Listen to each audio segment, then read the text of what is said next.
Welcome to the Exploring Awareness podcast. Join Dr. Frank Anderson and Lisa Berry in exploring new ways to live in this chaotic world and find peace and joy in the most unlikely places. Welcome to the Exploring Awareness podcast. I'm Lisa Berry here with Dr. Frank Anderson, getting ready to explore awareness and see what we can find out and discover and feel this week. Find peace and joy in the most unlikely places, just like the guy on the recording said. Yes.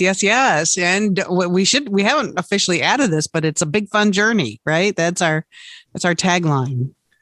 A big fun journey to find peace and joy in the most unlikely places. Hey, that's a great idea for a podcast. Yeah. Well, this is number 61. So apparently there's been a lot to talk about. And what did you want to touch on today?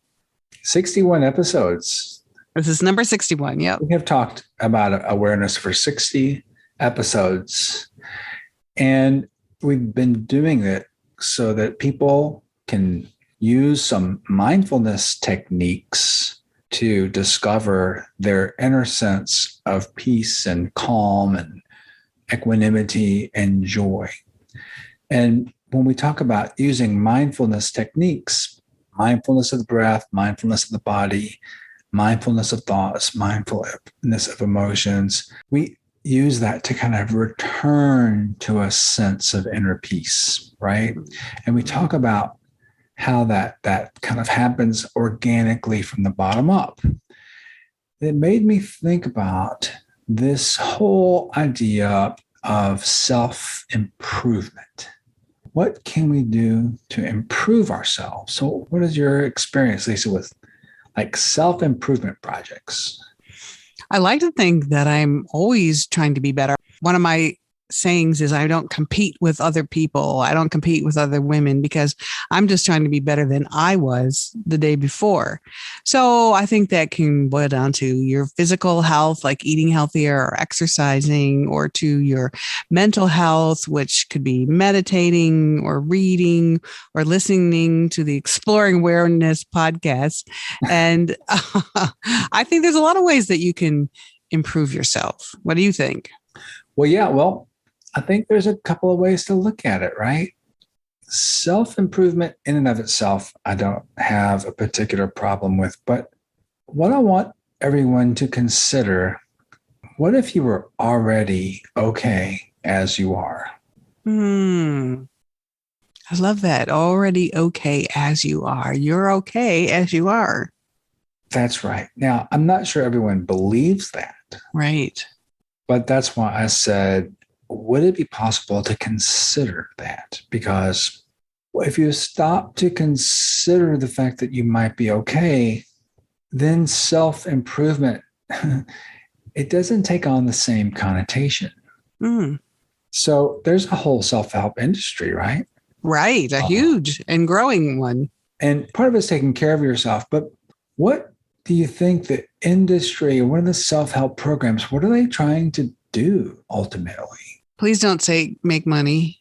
Well, they will make money. Right.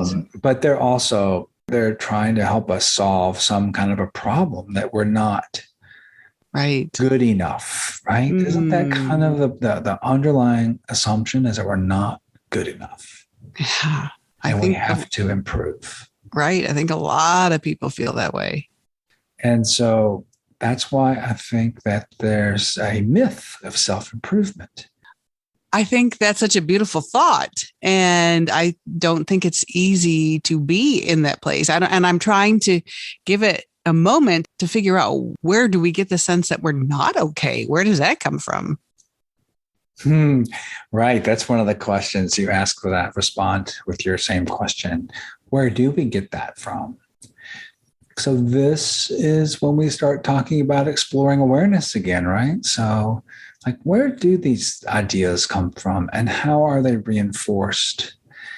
And when we're in kind of a paradigm where we're constantly seeking self-improvement without having a look at it, you can get caught up in all these self-improvement things. We see let's say, an ideal body type. And so we think, well, if we have an ideal body type, we'd be happy. Or you see people who are really successful. I mean, you're like, wow, if I was really successful, I could be happy. Or you see people who are really calm and well put together. And it's like, wow, if I could just be calm and well put together. And you read your books and you go to your classes and you go to your therapy and you do your workshops, you do all of these things. And sometimes it just doesn't seem to be working. I just watched this really cool movie on Netflix called The Last Shaman. Have you seen that movie? No, I haven't. I want to see it though. It's about a young man who goes to college and he hopes he's going to learn some wisdom, some of the important things about life. And he goes to college and he learns a lot of things, but he didn't get what he was looking for. When he was suffering some depression and unease and suffering. And he did so many things to try to solve that problem. And he ended up going to Peru and meeting with shamans and undergoing these ceremonies. But on his way there, he just so clearly said, I've tried this and I've tried this and I've tried this and I've tried this and nothing works. And he breaks down in tears. He's like, has tried so many things. He just does not know what to do. Now, in this case, he does some ceremonies and he gets involved in some plant medicine and things like that, which I'm not recommending to people. But at the end of it all, he said, I found my core is peaceful and loving. And these are things we've been talking about on the podcast as well. The search for something and you can't find it. And then you come to a realization that at your core is peace and love. And it was there all along. I think we're back to our Wizard of Oz analogy again. Dorothy, there's no place like home, right? Haven't we talked about that? No, explain. Well, you've seen the Wizard of Oz, the movie, right? Of course. And so Dorothy goes out and she meets all these people and she's searching and searching and then finally realizes there's no place like home, home in your core, home where your peace is and home where your love is and home where if you uncover all these things that you've put on top of it, that's where you'll find what you're looking for. Don't make me sing Somewhere Over the Rainbow because I can watch it's my go-to song could come out any minute. In the shower? Not anywhere right now. Here it is. Oh, I was kidding. No, I'm so glad you explained it to me. Because I always felt like back home on the ranch that lady was going to come back and get Toto. And I'm like, why do you want to go back home if they're waiting for you and waiting for Toto? But the home, like that home, returning home, like to your core. Right. Yeah, that's a great message. That's a great message. And that's one of our messages here when we talk about finding peace and love in the most unlikely places. This is what we're talking about. Discovering a core of, I love that word, equanimity. Right, me too. Sense of calm presence and calm amid the storm.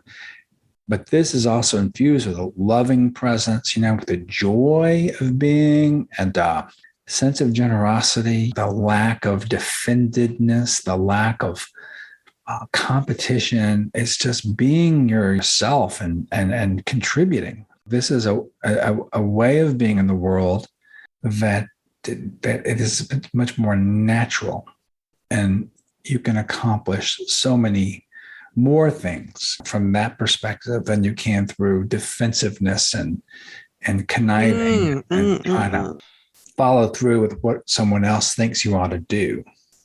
Okay, we have to stop for a second because I am still reverberating from the start of this conversation, we started talking about self-improvement because it is a huge industry. And a lot of people they read books and they go to people and they try to make themselves better, which I think is definitely a good thing. I think you want to be better and not worse.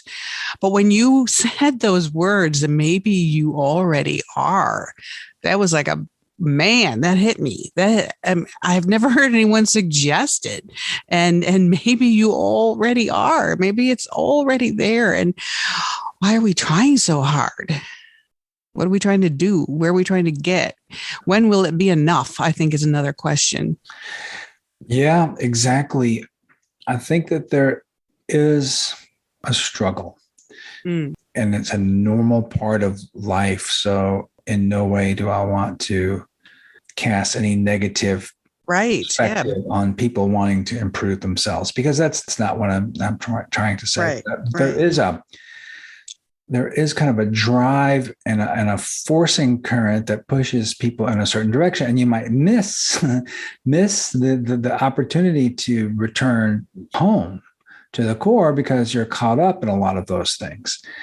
Now, there's not a lot of quotes from my spiritual teachers about self-improvement.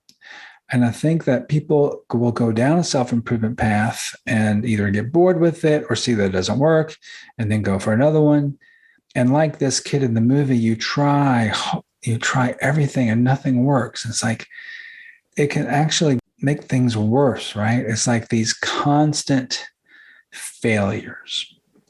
And we were talking before during our warm-up on Jack Kornfield's book called A Path with Heart. And in it, there's a chapter called The Dark Night of the Soul. And this is about the times when you just have tried everything possible and nothing seems to work. And there's a quote in there.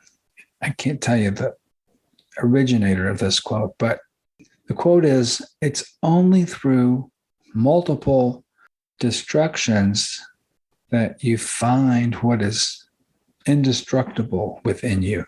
You try this and you try this and you try this and you try this and it doesn't work and it doesn't work. But what is still there? What is unconditioned by all of these things? Do you get a feel for what that is? I can tell you it's not a simple process to keep being deconstructed or dealing with all of that. But I like the concept that as much as many times it's like a boxing match, you get knocked down and you get knocked down and it's the person who gets up again. That part of you is indestructible. You've been knocked down and you've gone through the pain and you've done the process and you've kind of broken apart, and yet you're still here. So what part of you is still here, and what part of you is getting back up again and still moving forward? Then you found your strength. Is that what you're saying? Exactly. That's what I'm saying. I love that.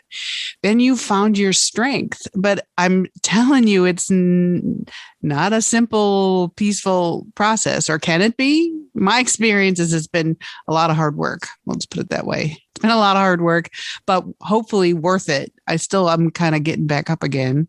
I'm hoping it's worth it, but I love the promise or the possibility that who does get back up again has found their strength and has found their core.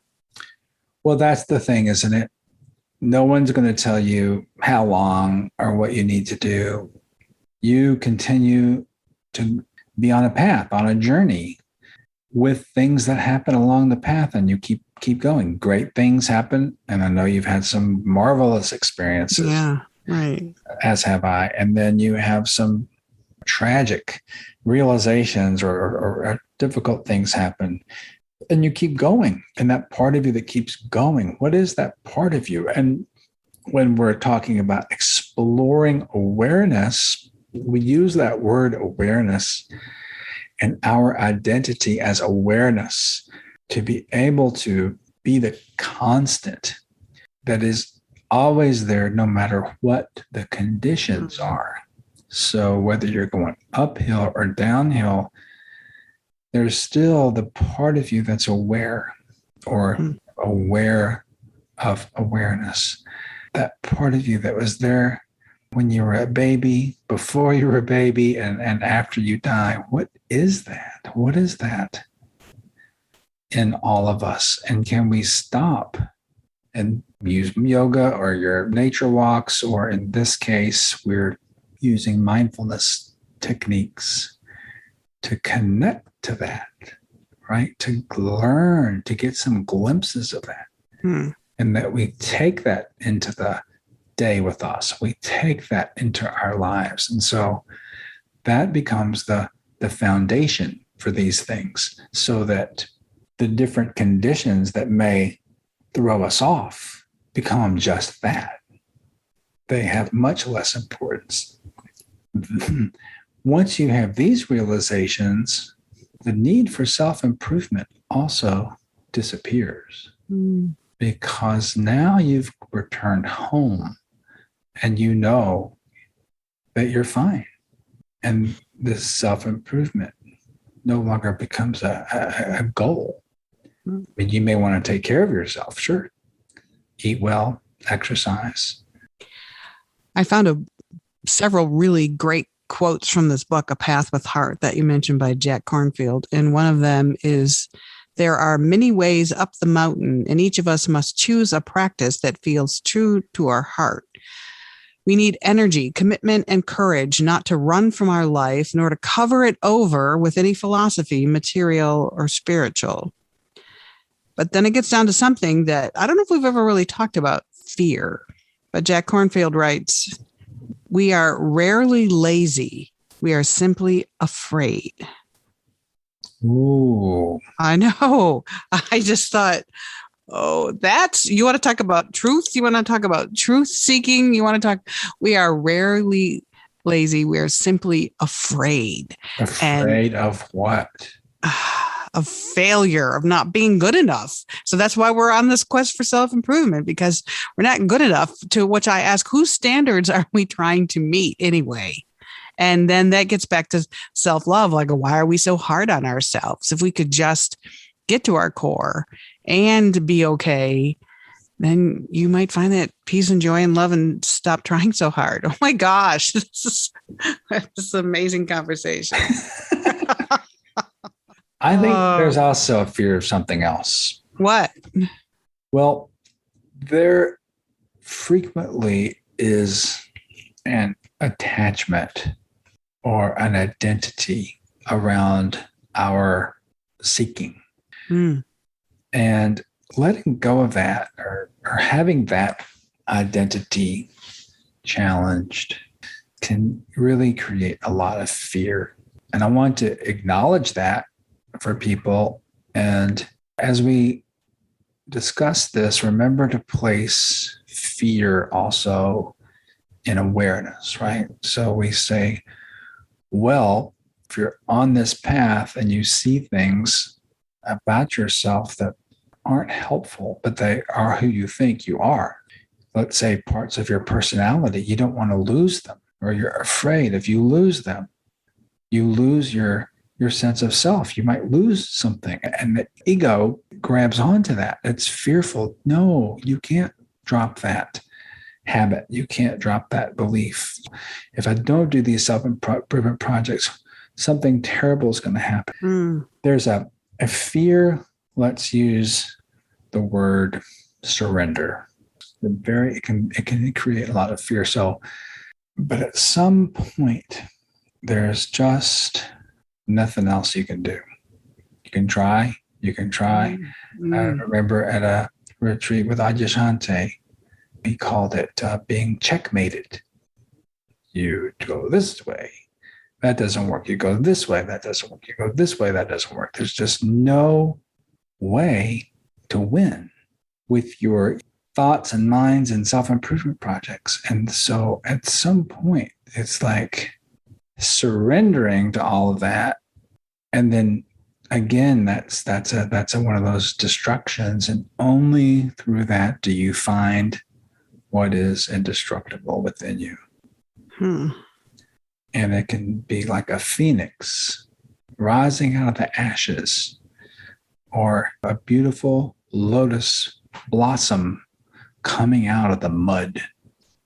These are the metaphors that are used for this transformation of this surrendering of the ego into something completely different, kind of like a caterpillar goes into a cocoon, basically is transformed into a butterfly. But the caterpillar doesn't know that before it goes in the cocoon, and it might be kind of scared about what's coming up. And then it's freed as a butterfly. One of my favorite ways I've heard it put is when the flower blooms, the bees come uninvited. So that's how I look at it. You give up and then it happens and the flower blooms and the bees come uninvited. Life just happens and good things happen. Well, I'm looking at my EpiPen because I'm like super allergic to bees. I thought, he doesn't like that. I thought I loved that. I'm sorry. I was like, well, okay, the bees are not really coming, Frank. I just like the butterfly. How about the butterfly? Your flower bloomed a long time ago, so you're good. That's funny. Oh my gosh.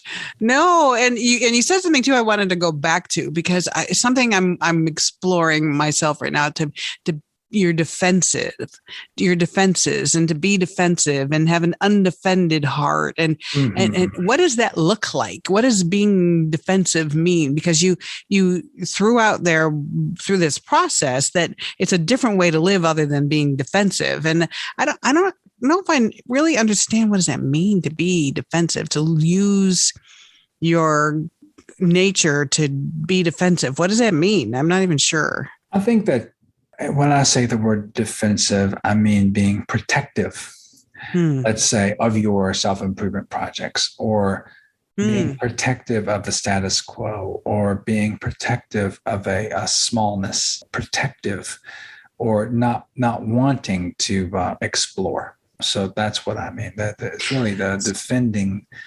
That's the word I was going to say. So because one thing that I try to embrace is having an undefended heart, like just open your heart and be undefended. So I think you're saying this whole process will help that. That's right. That's right. So you might want to say, you could say this in two different ways. It's like, try this meditation as a self-improvement project so you'll have an open heart. Right. And that's not what we're saying. It could be no. Well, that makes it sound like a cause and effect, and here's a self-improvement project. Yes, and that's a myth. You can't do it like that. What you can do is you can sincerely go deep within through what we're talking about, or other ways where we talk about meditation, exploring awareness, and to discover that you already are open-hearted, right? And so it's the top-down, bottom-up thing that we've talked about. It's realization instead of forcing. It's realization instead of expectation. It happens organically and naturally from taking a step back instead of pushing forward. Does that resonate?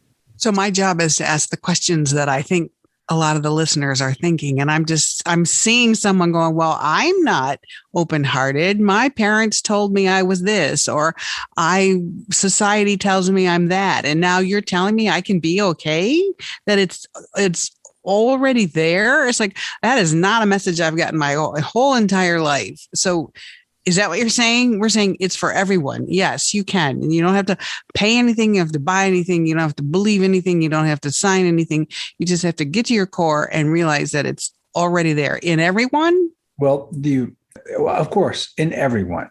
Yeah, no question about that.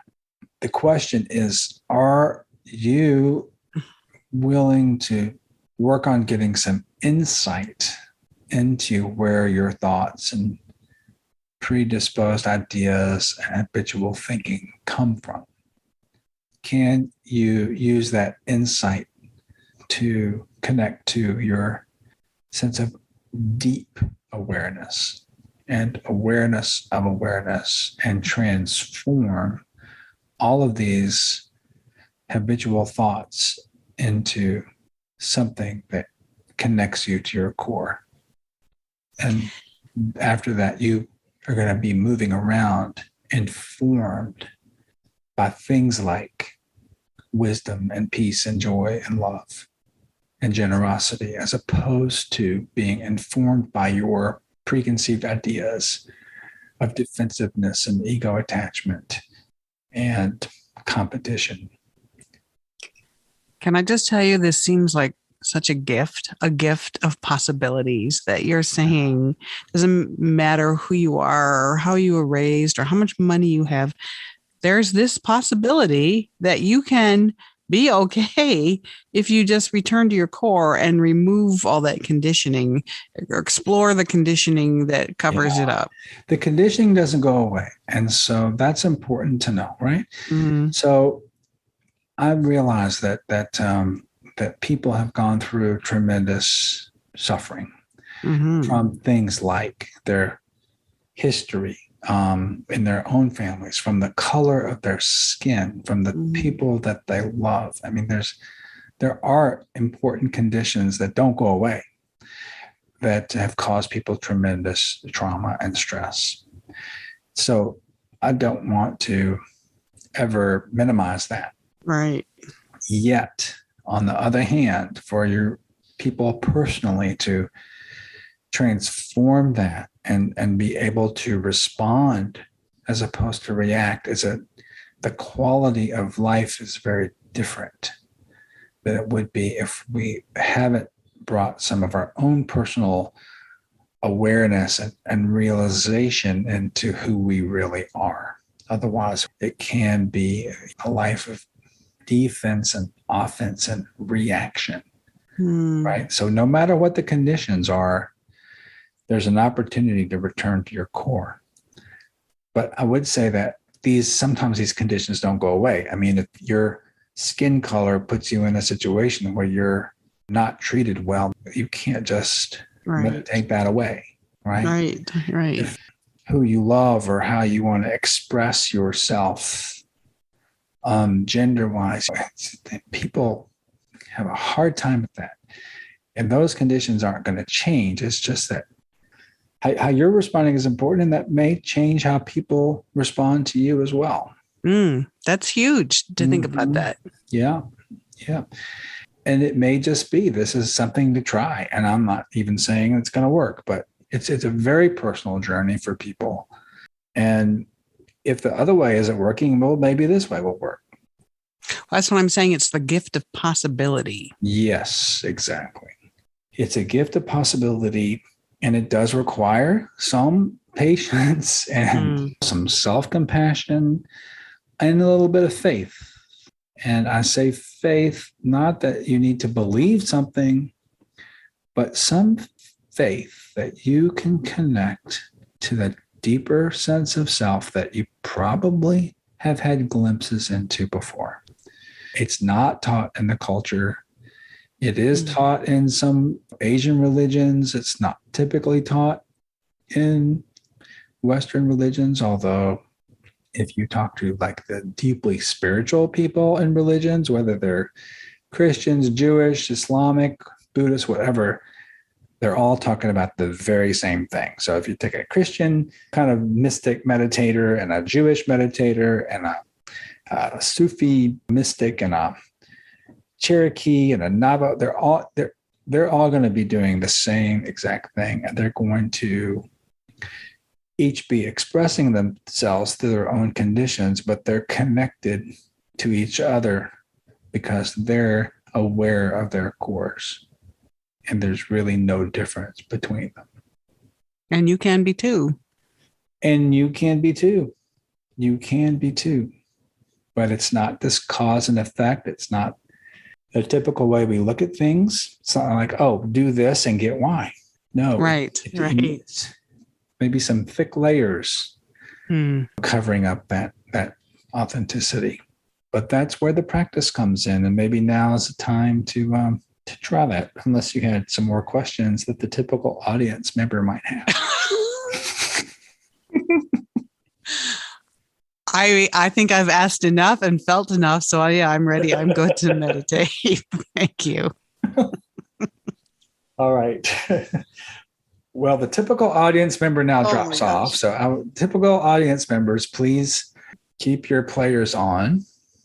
And we were moving into the meditation part. And you can already tell, like, the energy from my voice and the way we're talking is like the words become less important, and checking into the deeper senses is what this is about, and learning to be comfortable with that.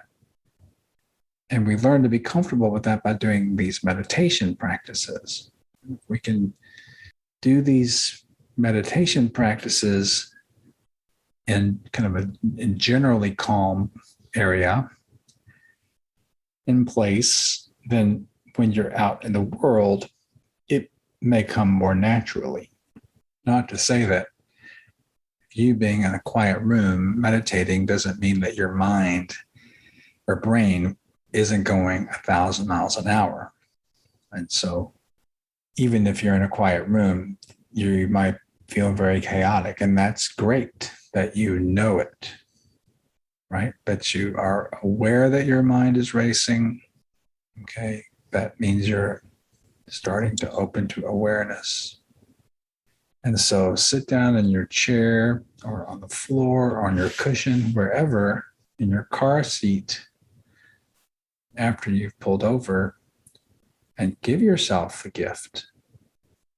Give yourself an opportunity, a possibility to try something different. And if your thoughts are saying, no, don't do that, we're too busy, we got too much to do, is there a part of you that's aware that your brain is saying that because, it doesn't really want you to find out that there's more to you than just your brain?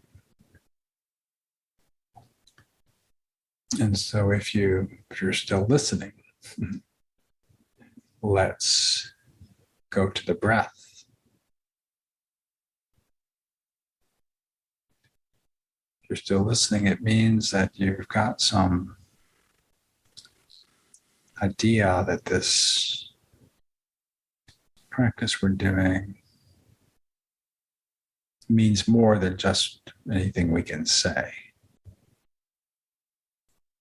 And so we activate or connect to awareness by first being aware of something that was completely unconscious a few minutes ago. It's the breath.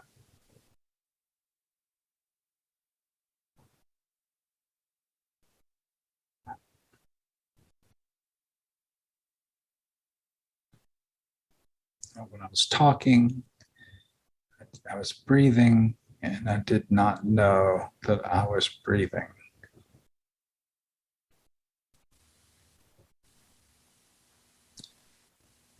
So now the shift is, I know that I am breathing. And you know that you are breathing.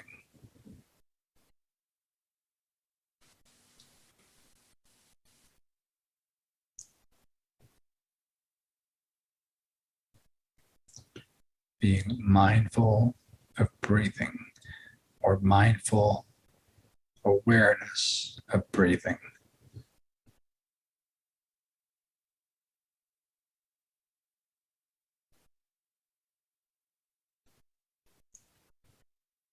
And for many people,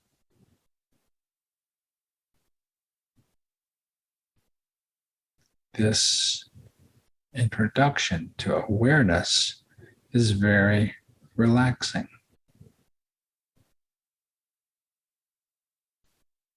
Because awareness is just a still and quiet place. It's like an open field of awareness.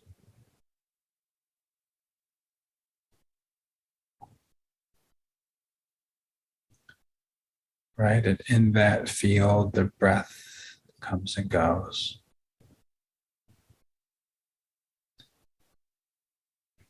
And then in that field also, the thoughts come and go.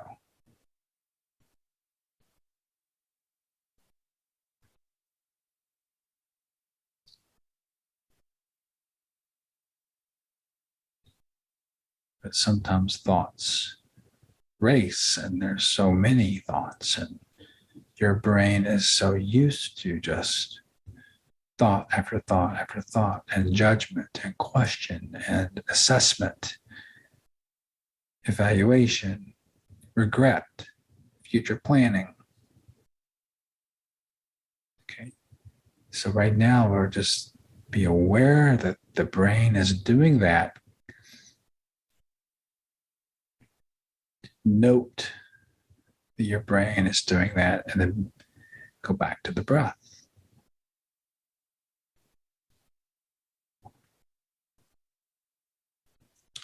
And you can explore the breath, explore the air as it travels into your body. Explore the air as it goes out of your body.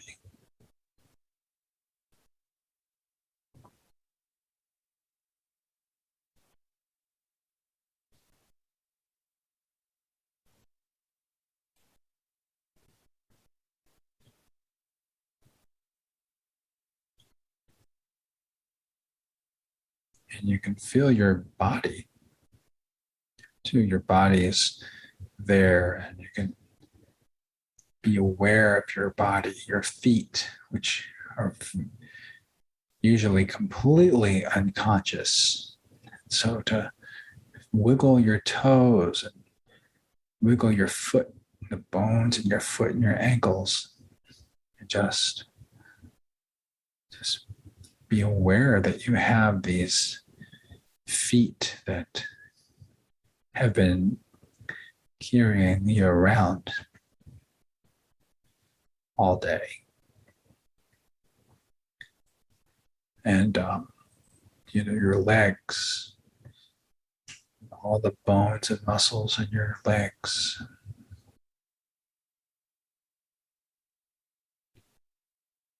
You're like two stilts you have that move you around.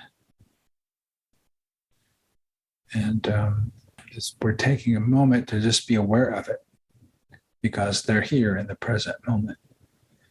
And there may be aches and pains somewhere along your body, and just take note of that. And then you feel your torso, your chest, and your back, your shoulders, your arms and hands, and neck and head, face.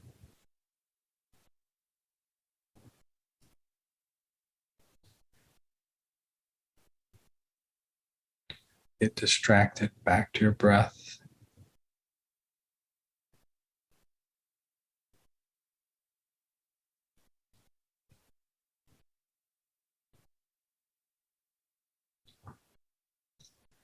And then we'll think for a moment about what it is that is not good enough for you.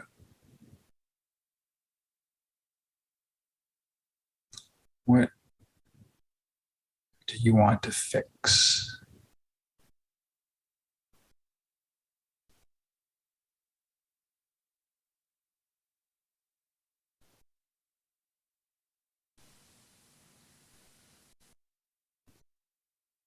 And consider, is this a real problem? And it certainly might be something that is just a problem in the present moment. And and just to be aware of it. But there may be other kind of ideas you have to improve in some way, that there's some way that you're not good enough. What is that based on? Where does that come from? And can you bring that to awareness? Can you kind of recognize and accept that these energies are working in you, and investigate where they're coming from, how they're driving you?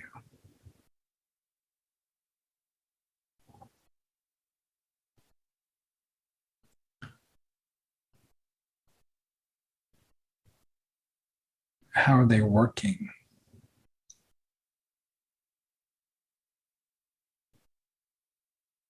Are they working?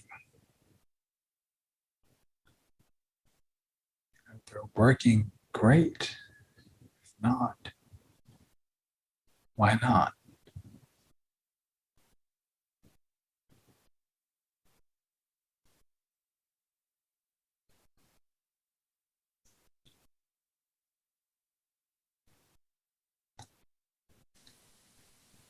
So in bringing all of this to awareness, you can see how the mind and the emotions are striving and striving. And so just by virtue of them being in awareness, watching that happen, just like you watch the breath.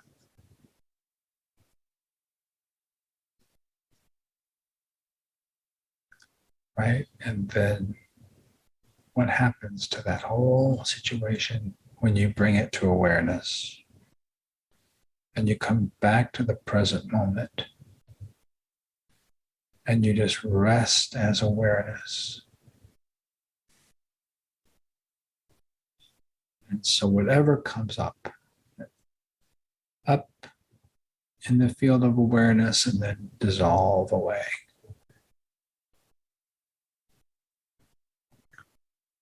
And then you, the part of you that's indestructible, the part of you that's present to whatever happens is now, realized.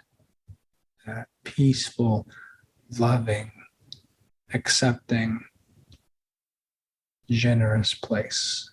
Just hang out there, get to know it.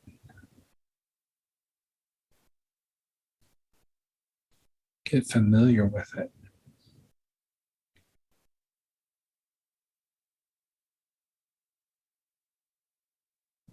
It's easily covered up by the habits and histories and reactions. But it doesn't go anywhere. So once you bring all that to awareness, then again you return to that core. And you may have to just repeat over and over and over. And if it gets too much, you just go to the breath, go to the body, just ground there.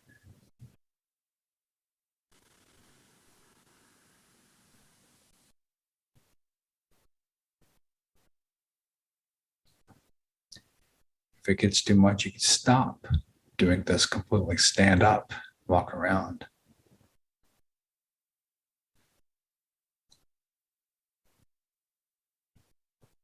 You get lost in thought. It's like once you are aware that you're lost in thought, you're back in awareness. And so you be compassionate with yourself. This is what minds do. You're judging yourself for getting lost in thought. Be aware that you're judging yourself. Bring everything to awareness. Rest as awareness.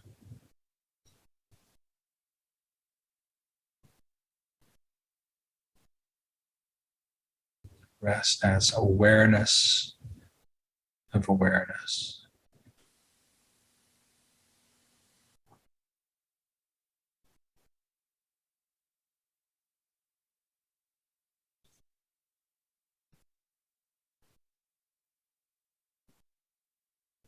Maybe you could put a smile on your face.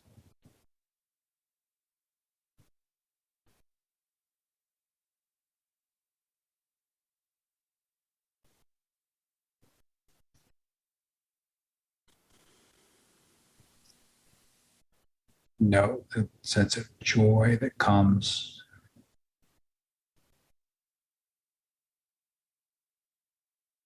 from finding this core.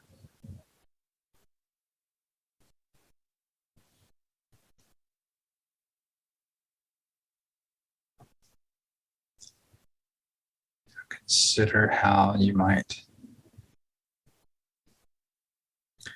move around in the world, to help other people, to share this perspective, that people get a sense of this from you, not only about you finding peace and joy, but the people around you experiencing some peace and joy with you.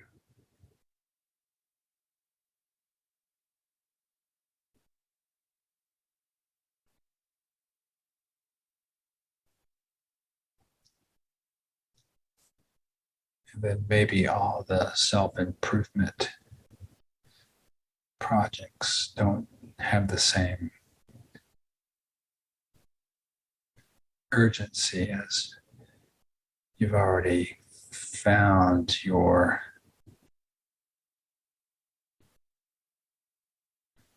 pure, innocent goodness.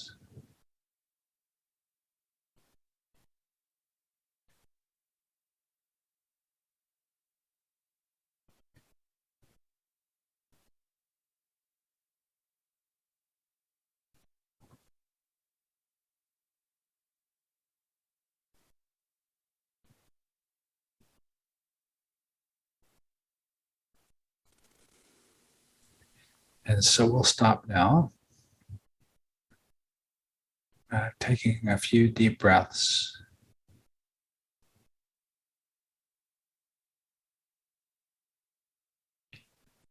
And opening your eyes.